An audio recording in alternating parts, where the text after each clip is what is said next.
in 1976, Henry Lee Lucas and Otis Toole met at a soup kitchen. Drawn together by shared childhood trauma, Henry Lee Lucas and Otis Toole became lovers, then serial killers who terrorized America in the 1970s. Oh my God. All right. Hold on. I've been watching you for a while. And it never gets old how you just start off the videos. Jesus. Okay. You threw a lot at me. They both look crazy as hell. Sociopaths, psychopaths. One looked like he got knocked out in the eye. The other one looked like he got knocked out in the mouth. Like, God, Jesus. God. They look crazy. Henry Lee Lucas and Otis Toole killed hundreds of people together, or so they claim. It's already bad enough when you kill one person. But when you kill hundreds of people together, like combined. Even cannibalized unsuspecting victims wherever they went. And if Lucas is to be believed, they killed more than 600 people together. But the truth is, no one knows. I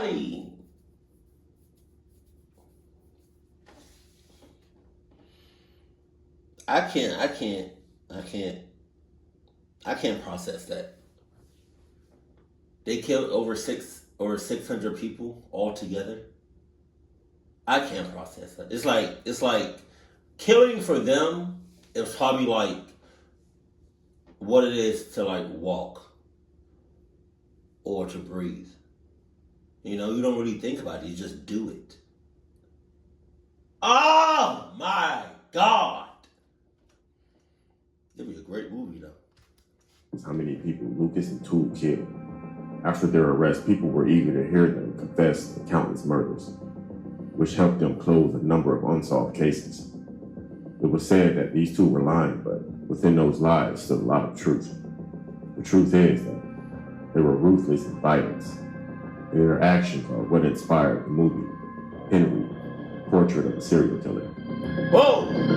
It was already a movie? It was a movie already? I gotta check that out. Hold on.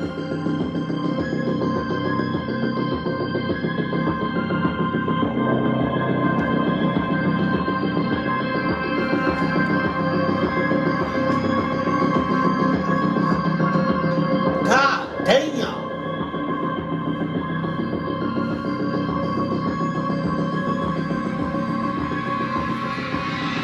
How anybody is able to kill another person is beyond me. When the two met, Lucas had already served 10 years in prison for the murder of his mother. God damn! He had killed her in 1960 when he was 23. Yeah. He was born a cluck ass. How you gonna kill the person that gave birth to you? Oh my God. So, he said that all he could remember was slapping her alongside the neck. And then, when he went to pick her up, he realized that she was dead. Then he noticed that he had a knife in his hand and she was cut. Lucas had long despised his mother for abusing him. He also hated the fact that she was a sex worker. He forced him to watch as she served his customers. When he was just 10 years old, he lost an eye because his mother ignored an infection.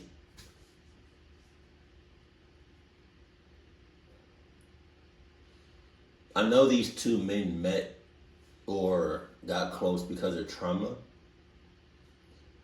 But damn. To force your kid, who's little as hell, to watch you have sex with different people almost every night. You didn't take care of his eye of the infection, so he lost it. You know, I'm not going to say I blame you, but damn. Damn. I see the motivation. By the time Lucas reached puberty, he channeled his rage into abusing animals and assaulting his own brother. As for Toole, his childhood was just as bad, if not worse. He was assaulted by almost every person that he thought he could trust. Wow. His mother dressed him up as a girl. His older sister abused him before he was 10 years old. Oh my God. This dude had no chance. This dude had no chance. His family didn't love him. What's the point of having a kid? I don't know if she had a kid on purpose. I don't know if it was intentional. But let's say let's say it was. What's the point of having a kid just to abuse, mistreat, and essentially not love him or her, and then just treat your kid all kinds of ways? What's the point of having a kid then? But this dude I would be scared for him. His family didn't love him. He had no friends. Brothers and sister beat on him. Everywhere he went, it's like no matter where he went, he was just damn. His father sold him to their neighbor when he was 5. When he was just 14 years old, Toole killed a person for the very first time. After a traveling salesman tried to pick him up for sex, Toole ended up running him over with his own car. Drawn together by shared childhood trauma, Henry Lee Lucas and Otis Toole quickly fell for each other. And when they realized that they both had a taste for blood, they soon embarked on a cross-country killing spree. Wow. I wonder if they tried to kill each other. Henry Lee Lucas and Otis Toole traveled across 26 states in the 1970s, killing wherever they went. They preyed upon anyone that they could find, including hitchhikers, sex workers, and migrants. For Lucas and Toole, killing was just a way of young people to bond. They talked about it openly, comparing notes and giving each other tips. I wonder if they had any empathy on babies, on little kids, toddlers. Because it's like, you said it doesn't really matter who they were. They just did it. But it's like, to cluck up a baby to the max, I can't forgive you for that if you did. Henry Lee Lucas later claimed that he coached Toole on how to get away with murder. He was doing all his crimes one way, he said. He said that he started to correct him on his ways in doing the crime where he wouldn't leave information. But Lucas and Toole didn't just kill. Often they did unspeakable things to their bodies. Lucas later said that he didn't feel the slightest amount of guilt for their actions. He even joked that he once crossed 2 state lines with someone's severed head in the back seat. As if that weren't bad enough, the serial killer couple also dabbled in cannibalism. Years after their arrest, they were caught discussing cannibalism over a prison phone. Toole sounded almost nostalgic. While it might seem like these two terrifying men were made for each other, their relationship fell apart when Henry Lee Lucas became interested in Otis Toole's teenage niece, Becky Powell.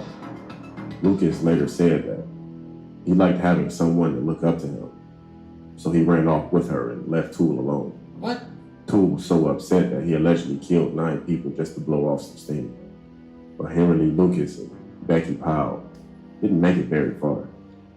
While they apparently settled down in a ranch in Ringo, Texas, the two soon got into a heated argument. In response, Lucas lured Powell to an isolated field. He then killed her and scattered her remains. Then Lucas lured the woman who owned the ranch out into the same field, killed her, and stuffed her body into a drainage pipe. Soon afterward, Lucas was arrested in Texas in 1983. Meanwhile, Toole was separately imprisoned in Florida in 1984 for burning a 64-year-old man alive. Finally, the killer couple was behind bars, but the mystery behind their murder spree had just begun. Surprisingly, Henry Lee Lucas wasn't arrested for murder. He had been snagged for possession of a deadly weapon. But once he was in custody, he began to talk about his murders to any police officer who would listen. As for Otis Toole, he was far more reluctant to talk about his crimes at first. But once he learned that Lucas was taking cops on guided tours of their murder sites, Toole soon began to back up his former lover's claims. By his count, they murdered 108 people, including 6-year-old Adam Walsh, the son of the future America's Most Wanted host, John Walsh. Toole is I don't know this kid. You know, he said the feature who grew up, I guess, to be, you know, what, another clock ass. But damn. You clocking up adults. I guess with a thin line, I can live with that.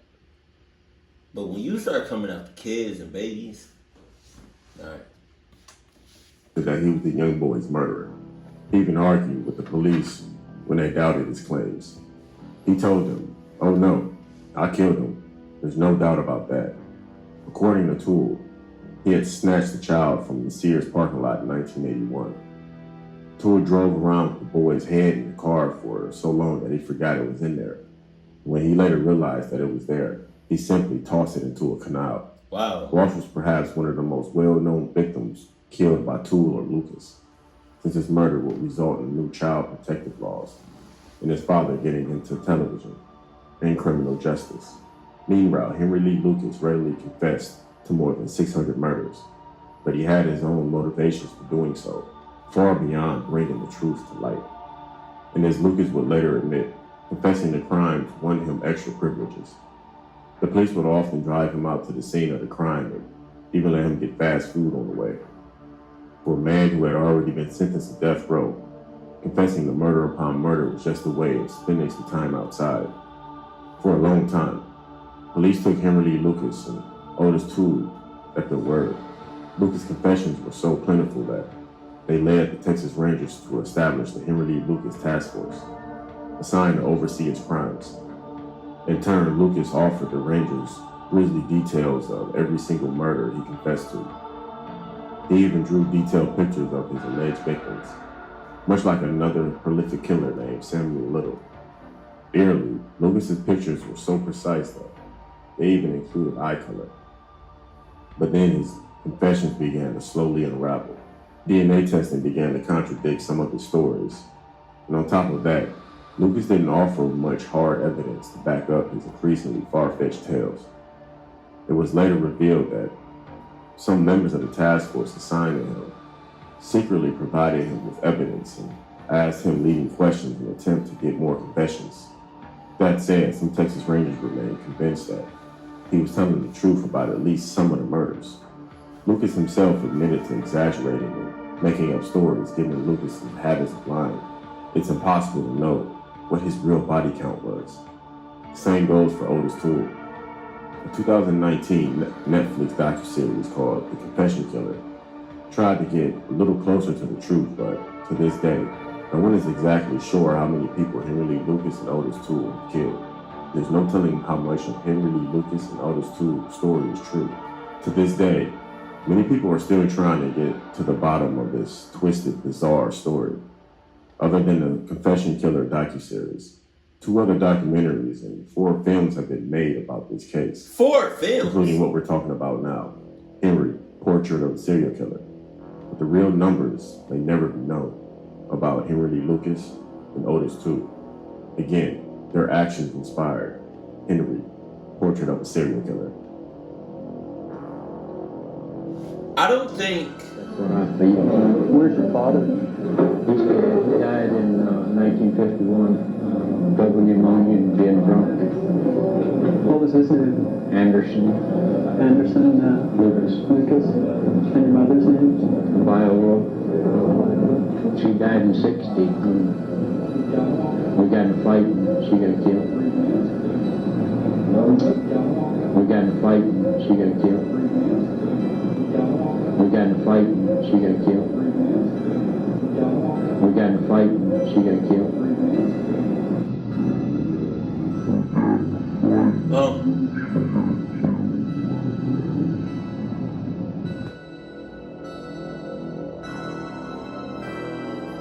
Oh, we got in a fight and she got killed. He said it so nonchalant, like he said it like you go to Chipotle and you get your food and you ask for honey vinaigrette and you don't see them put the honey vinaigrette in the bag, so you just grab the bag after you pay for it and you just double check one more time before you leave the restaurant and be like, oh, hold on, let me get my honey vinaigrette. Cashier talking about, oh, okay, here you go. Sorry about that. What?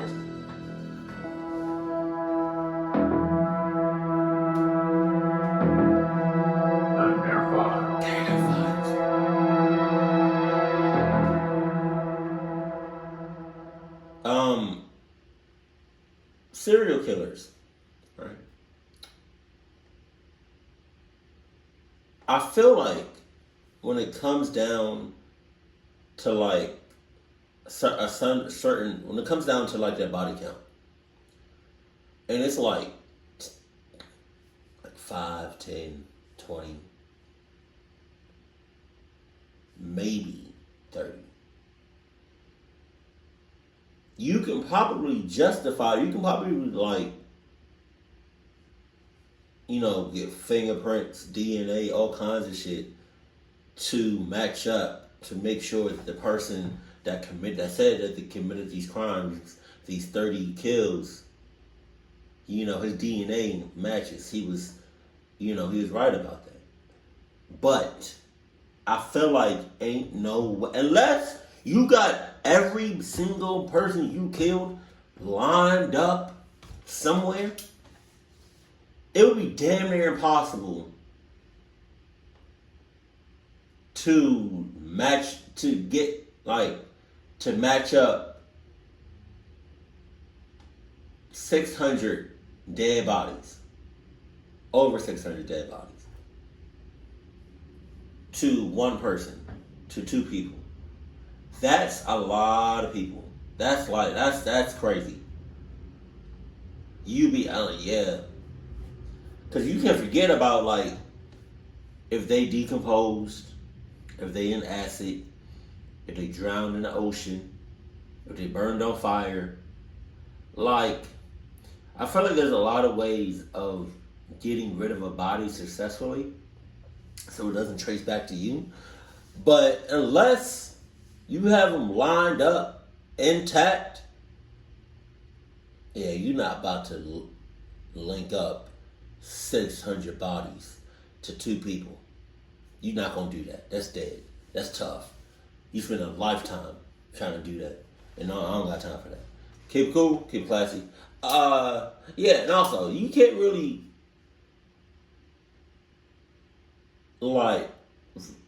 believe everything a serial killer. Also, out of, all serial killers up until this point, who's the most, craziest? Who's the most, who did, the cluckiest shit ever? Are they dead? Are they still alive? Are they behind bars? Who's the one that puts the cherry on top? Ted Bundy? Is it them? These guys? Jeffrey Dahmer? Who? Let me know in the comment section below. Keep it cool, keep it classy, and I love you. Stay happy. My family.